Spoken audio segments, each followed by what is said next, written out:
Hello hi friends, ಇವತ್ತು ನಿಮಗೆ ನಾನು ಒಂದು ಹೊಸ ಥರದ ನಾಷ್ಟ ಮಾಡಿ ತೋರಿಸ್ತಾ ಇದ್ದೀನಿ. ನೋಡಿ ಯಾವ ಥರ ಸೂಪರಾಗಿ ಬಂದಿದೆ ನಾಷ್ಟ. ತಾಳಿಪಟ್ಟು ಹೊಸ ಥರ ಮಾಡಿ ತೋರಿಸಿದ್ದೀನಿ, ಟ್ರೈ ಮಾಡಿದ್ದೀನಿ ನಾನು. ನೋಡಿ ಎಷ್ಟು ಸ್ಮೂತಾಗಿ ಬಂದಿದೆ ಇದು. ಬನ್ನಿ ನೋಡ್ಕೊಂಡು ಬರೋಣ ಯಾವ ರೀತಿ ಮಾಡಿದ್ನಿ ಅಂತ. ಮತ್ತು ನಿಮ್ಗೆ ಸ್ವಲ್ಪ ಮುರಿದು ಕೂಡ ತೋರಿಸ್ತಾ ಇದ್ದೀನಿ. ನೋಡಿ ಎಷ್ಟು ಸಾಫ್ಟಾಗಿ ಬಂದಿದೆ ಇದು ನಾಷ್ಟ. ತುಂಬ ಹೆಲ್ದಿ ಕೂಡ ಇದು. ಹೇಗೆ ಮಾಡಿದೆ ಅಂತ ನೋಡ್ಕೊಂಡು ಬರೋಣ ಬನ್ನಿ.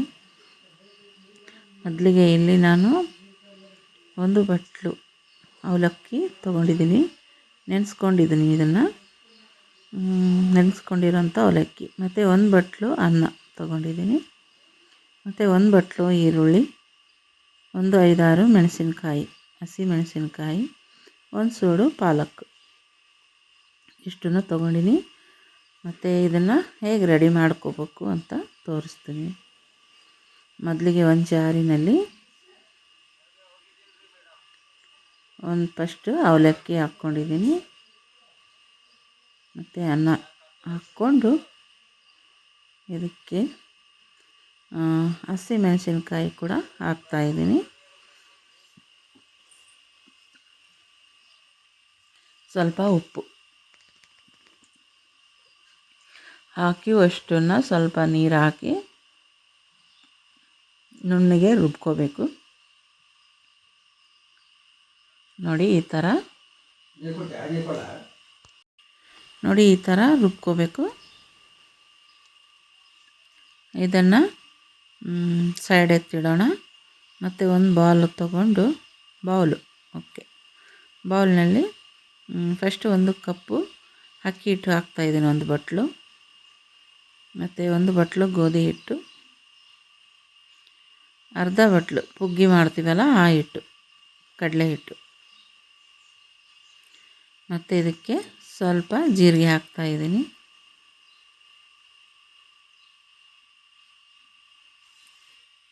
ಮತ್ತು ರುಬ್ಬಿಟ್ಕೊಂಡಿರೋಂಥದ್ದು ಎಲ್ಲನೂ ಹಾಕಬೇಕಿದೆ.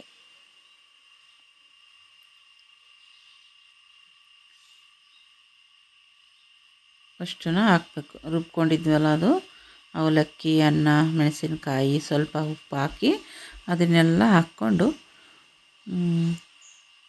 ಇದಕ್ಕೆ ಚಿಲ್ಲಿ ಫ್ಲೇಕ್ಸ್ ಹಾಕ್ತಾಯಿದ್ದೀನಿ 2 ಸ್ಪೂನು. ನಿಮಗೆ ಖಾರ ಕಡಿಮೆ ಬೇಕಿತ್ತು ಅಂದರೆ 1 ಸ್ಪೂನ್ ಹಾಕಿ, ಇಲ್ಲಾಂದರೆ ಸ್ಕಿಪ್ ಮಾಡ್ಬೋದು. ಮತ್ತು 1 ಸ್ಪೂನು ಉಪ್ಪು ಹಾಕಿದ್ದೀನಿ, ಉಪ್ಪನ್ನು. ಮತ್ತು 1 ಬಟ್ಲು ಈರುಳ್ಳಿ, ಮತ್ತು ಸ್ವಲ್ಪ ಕರಿಬೇವು, ಮತ್ತು ಹಚ್ಚಿಟ್ಕೊಂಡಿರೋಂಥ ಪಾಲಕ್. ನೀವು ಇದ್ರ ಜಾಗದಲ್ಲಿ ಪಾಲಕ್ ಜಾಗದಲ್ಲಿ ಸಬ್ಬಾಕ್ಷಿ ಅದು ಕೂಡ ಹಾಕ್ಬೋದು. ಸಬ್ಬಾಕ್ಷಿನ ಈಗೂ ಕೂಡ ಹಾಕ್ಬೋದು, ಇದ್ರ ಜೋಡಿ ಕೂಡ ಹಾಕ್ಬೋದು. ನನ್ನ ಹತ್ರ ಇದ್ದಿಲ್ಲ, ಬರೀ ನಾನು ಪಾಲಕ್ಲಿಂದನೇ ಮಾಡಿ ತೋರಿಸ್ತಾ ಇದ್ದೀನಿ. ಇದು ಕೂಡ ಸೂಪರ್ ಆಗಿರುತ್ತೆ ರೀ ಟೇಸ್ಟು. ಹಾಗೆ ಪಾಲಕ್ಕಿ ಹೆಲ್ತ್ ಕೂಡ ಇರುತ್ತೆ ಪಾಲಕ್ ಹಾಕಿದರೆ. ಮತ್ತು 1 ಬಟ್ಲು ಸೌತೆಕಾಯಿ ಹಾಕ್ತಾಯಿದ್ದೀನಿ. ನೀಟಾಗಿ ಸಣ್ಣಗೆ ಹಚ್ಕೊಂಡಿದ್ದೀನಿ, ಅಂದರೆ ತುರ್ಕೊಂಡಿದ್ದೀನಿ, ಕೊಬ್ಬರಿ ತುರ್ತೀವಲ್ಲ ಅದರಲ್ಲಿಂದ. ಮತ್ತು 1 ಬಟ್ಲು ಕ್ಯಾರೆಟ್ ಹಾಕ್ಕೊಂಡಿದ್ದೀನಿ. ನೋಡಿ ಈ ಥರದ್ದು ಎಲ್ಲನೂ ಬೇಯಿಸು ಮತ್ತು ಮಿಕ್ಸ್ ಮಾಡಬೇಕು. ನೀಟಾಗಿ ಕಲಿಸ್ಕೋಬೇಕು ಅಷ್ಟನ್ನು. ನೋಡಿ ಫ್ರೆಂಡ್ಸ್, ಒಂದು ಸಾರಿ ಈ ಥರ ಮಾಡಿಕೊಂಡು ನೋಡಿ, ನಿಮಗೆ ಎಷ್ಟು ಟೇಸ್ಟ್ ಅನಿಸುತ್ತೆ ಅಂದರೆ ಪದೇ ಪದೇ ಮಾಡ್ಕೊಂಡು ತಿಂತೀರ ಈ ಥರ. ಪಾಲಕ್ ಯಾಕೆ ಹಾಕಿದ್ದೀನಿ ಅಂದರೆ ಇದು ಒಂಥರ ಶಕ್ತಿ ಕೊಡುತ್ತೆ ರೀ. ಪಾಲಕ್ನಲ್ಲಿ ತುಂಬಾ ವಿಟಮಿನ್ ಇರುತ್ತೆ ಅಲ್ವಾ. ಪಾಲಕ್ ಜೊತೆಗೆ ನೀವು ಮೆಂತ್ಯ ಸೊಪ್ಪು ಕೂಡ ಹಾಕ್ಬೋದು ಇದರಲ್ಲಿ. ಮತ್ತು ಸಬ್ಬಾಕ್ಷಿ, ಮೆಂತ್ಯ ಸೊಪ್ಪು, ಏನೆಲ್ಲ ನಿಮಗೆ ಇಷ್ಟನೋ ಅದು ಎಲ್ಲ ಕೂಡ ತರಕಾರಿ ಇದರಲ್ಲಿ ಹಾಕ್ಕೋಬೋದು. ಉತ್ತರ ಕರ್ನಾಟಕದ ಸ್ಪೆಷಲ್ ನೋಡಿ ಇದು ಕೂಡ ಒಂದು ಡಿಶ್ಶು, ತಾಳಿಪಟ್ಟು. ಮತ್ತು ಸ್ವಲ್ಪ ಎಣ್ಣೆ ಹಾಕಿ ಸ್ವಲ್ಪ ಹೊತ್ತು ಬಿಡ್ತೀನಿ.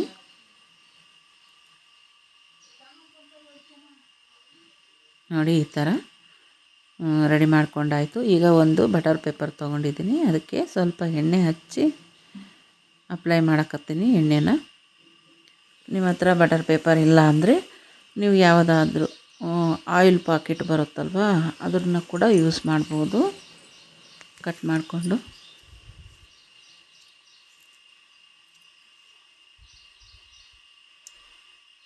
ನೋಡಿ ಕೈಗೆ ನೀರು ಹಚ್ಕೊಂಡು ಸ್ವಲ್ಪ ಸ್ವಲ್ಪ ಬಟರ್ನ ತೊಗೊತಾ ಇದ್ದೀನಿ. ನೋಡಿ ಉಂಡೆ ಮಾಡ್ಕೊತಾ ಇದ್ದೀನಿ. ಈ ಥರ ಮಾಡಿಕೊಂಡು ಕೈಗೆ ನೀರು ಹಚ್ಚಿ ನಾವು ತಟ್ಕೋಬೇಕು ಇದನ್ನು.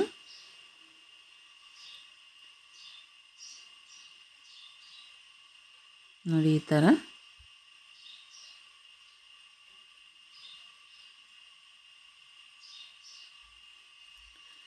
ತೆಳ್ಳಗೆ ನಿಮಗೆ ಎಷ್ಟು ಬೇಕು ತೆಳುವು ನೋಡಿಕೊಂಡು ತಟ್ಕೊಳ್ಳಿ ಅದನ್ನು. ಇಲ್ಲಿ ಒಂದು ಹಂಚು ಕಾಯಕ್ಕಿಟ್ಟಿದ್ದೀನಿ, ಅದಕ್ಕೆ ಎಣ್ಣೆ ಅಪ್ಲೈ ಮಾಡಿ ಹಾಕ್ತಾಯಿದ್ದೀನಿ.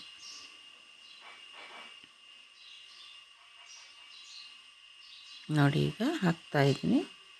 ಈ ಥರ ಹಾಕ್ಕೊಂಡು ಬಟರ್ ಪೇಪರ್ನ ನಿಧಾನವಾಗಿ ತೆಗೆದುಬಿಡೋದು.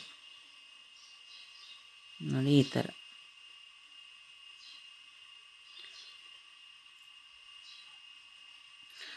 ಮತ್ತು ಒಂದು ಸ್ವಲ್ಪ ಎಣ್ಣೆ ಹಚ್ತಾ ಇದ್ದೀನಿ ಮೇಲ್ಗಡೆ. ಇದಕ್ಕೇನು ಭಾಳ ಎಣ್ಣೆನೇ ಬೇಕಾಗಲ್ಲ ರೀ, ಆಯಿಲೇ ಬೇಕಾಗಲ್ಲ. ನೋಡಿ ಈಗ ನಿಮಗೆ ಟರ್ನ್ ಮಾಡಿ ತೋರಿಸ್ತಾ ಇದ್ದೀನಿ, ತಿರುವಿ ಹಾಕಿ. ಎಷ್ಟು ಸೂಪರಾಗಿ ಬಂದಿದೆ ರೀ. ಇದ್ರ ಮುಂದೆ ದೋಸೆ ಕೂಡ ಏನೂ ಇಲ್ಲ ನೋಡಿ, ಈರುಳ್ಳಿ ದೋಸೆ ಅದು. ನೋಡಿ ಯಾವ ಥರ ಸೂಪರ್ ಆಗಿದೆ ಇದು ಅಂತ. ಇನ್ನೊಂದು ಕೂಡ ನಿಮಗೆ ಮಾಡಿ ತೋರಿಸ್ತಾ ಇದ್ದೀನಿ.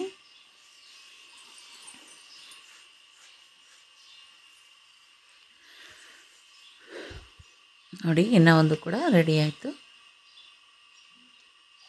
ಬೆಳಗಿನ ನಾಷ್ಟಕ್ಕೆ, ಟಿಫನ್ಗೆ, ಮಕ್ಕಳಿಗೆ ಮಾಡಿಕೊಡ್ಬೋದು ರೀ. ಇದು ತುಂಬಾ ಈಸಿ ಮಾಡೋಕ್ಕೆ. ತರಕಾರಿ ಪಲ್ಯ ಏನಾದರೂ ಐಟಮ್ ಇದ್ದರೆ ಸಾಕು ಮನೆಯಲ್ಲಿ.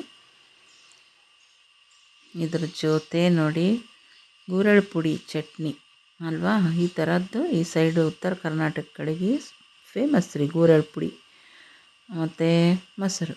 ನೀವು ಖಾರೆಳ್ ಪುಡಿ ಅನ್ಬೋದಲ್ವ, ಖಾರೆಳ್ ಪುಡಿ. ಓಕೆ ನೋಡಿ ರೆಡಿ ಆಯಿತು. ಸೂಪರಾದಂಥ ನಾಷ್ಟ. ನಿಮಗೆ ನಮ್ಮ ವಿಡಿಯೋ ಇಷ್ಟ ಆದರೆ ಲೈಕ್, ಶೇರ್, ಸಬ್ಸ್ಕ್ರೈಬ್ ಮಾಡಿ. ಓಕೆ ಬಾಯ್.